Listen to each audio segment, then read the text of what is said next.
Well, ladies and gentlemen, we knew that this was not going to last very long. Yuengling, I believe that's how you say this company's name. Yuengling has officially gone woke, ladies and gentlemen. Apparently, they have been busted being a longtime sponsor of a drag show. Yes, Yuengling, which everybody said to go out and buy when the whole Bud Light thing went down, they have been exposed for sponsoring a drag show and apparently got their name removed from said drag show after the entire debacle was revealed. Now, this headline from Outkick says, Yuengling just showed Bud Light how to properly handle lunacy with handling of drag show sponsorship. We are going to get into this article, ladies and gentlemen, but of course, before we do, just consider giving this video a like to push us out into the YouTube algorithm and consider subscribing because we're on our way to 25,000 subscribers. It says, did Yuengling just tell Bud Light to hold its beer and watch how it's done? You be the judge. America's oldest brewery just found itself dragged into controversy this week when social media went nuts after a June 30th drag show sponsored by Yuengling said it would allow babies in arm to be admitted. Don't worry though, the event did specify that children under 2 may not be recommended for some performances. The family-friendly drag show was set to be part of the Music Fest, an annual festival held in Pennsylvania. Yuengling has long been one of the sponsors for this event. On Monday, Music Fest Facebook page shared a promo for the event and included Yuengling in the post. 4 days later, the post was edited and Yuengling was taken out of the text. Late yesterday, Arts Quest, the venue hosting the event, issued the following statement absolving Yuengling of any involvement while also saying the age for admission into the show had been raised to 18 plus. Now, this is my problem with this, okay? This is where it gets a little sus for me. So we saw Bud Light had their name was plastered all over a poster regarding a drag event, and they eventually got their name taken off once the entire thing got exposed, right? This is the same thing that's happening with Yuengling, right? So Yuengling got its name taken off of an advertisement that it was initially on. They took their name off after everything was exposed and they started receiving backlash for it. This is now the second time this has happened. There's no way that these companies like Arts Quest or these companies that partner with these bigger corporations, there's no way they can use their name at all without a doubt, without absolute confidence that they are allowed to do so. There's no way. Otherwise, they're going to open themselves off to a potential lawsuit. So again, there's no way that all these companies are suddenly just making mistakes and mistakenly adding these beer corporations' names to these flyers and posters for these drag events.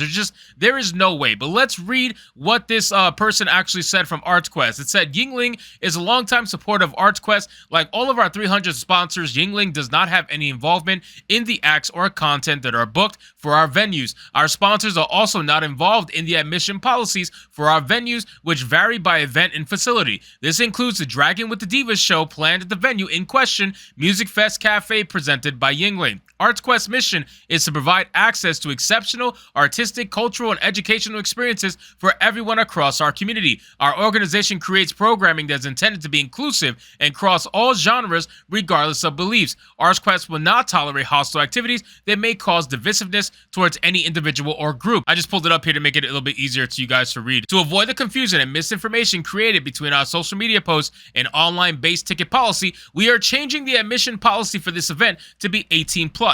We are proud to represent and play a supportive role in the community in which we live. Why did it take the backlash for you to raise the age? You know what I mean? That's really sus to me. Why did you wait until you got in trouble before you raised the age from 2 years old all the way to 18? That is a very large gap. You know what I mean? It's not like you went from 16 to 18. You went from 2 years old to 18 years old. That is absolutely insane. So again, the only reason you're changing this is because now you're starting to get backlash for it and you realize that you messed up. So then we have a comment here from Yuengling Brewery where it says, Having naming rights to the Music Fest Cafe presented by Yuengling venue, Arts Quest independently plans the events and policies that take place at this venue and all of their other performance areas. Yuengling actively promotes responsible drinking for patrons 21 years of age and older. We are working to align with Arts Quest regarding appropriate age restrictions for venues associated with our sponsorship. We support their decision to restrict attendance to 18 plus for the June 30th show. Listen, ladies and gentlemen, this is all a cop-out. All of this is a cop-out. They absolutely knew what was going down, okay?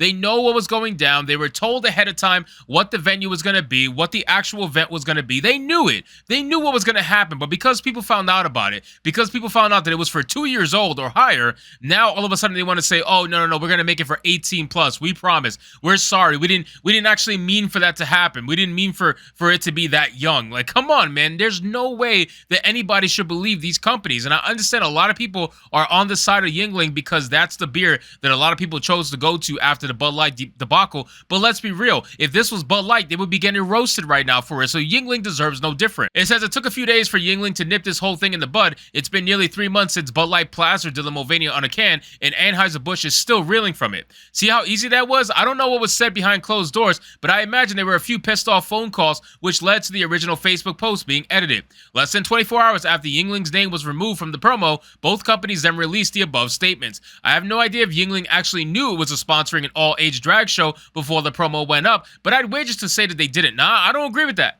I don't agree with that. I would wager to say that they absolutely did know. They absolutely did know. There's no way you can use a company's name on some sort of poster or advertisement without the company knowing. There's just no way. So I do not believe, I think you're trying to give them the benefit of the doubt because, again, like I said, they were the chosen beer that a lot of people had in mind when they avoided Bud Light and boycotted that brand. But let's not pretend as if this wasn't Bud Light, we would be absolutely roasting Yuengling hard right now if they were actually Bud Light doing this. So since it's Yuengling, now people want to turn a blind eye. I absolutely refuse. No, these corporations know exactly what they're doing. They know exactly what they're participating in. They know exactly what they're donating their money to. This is absolutely no different. So I do not want to pretend as if Yuengling had no idea what was going on, because it's in my opinion that they absolutely did know everything that was happening. So anyway, guys, thank you so much for watching this video. I hope you did enjoy, and if you did, consider leaving me a subscribe. I would greatly appreciate it. Don't forget to like the video, comment, let me know what you thought, and I'll see you guys on the next one. Hypnotic out.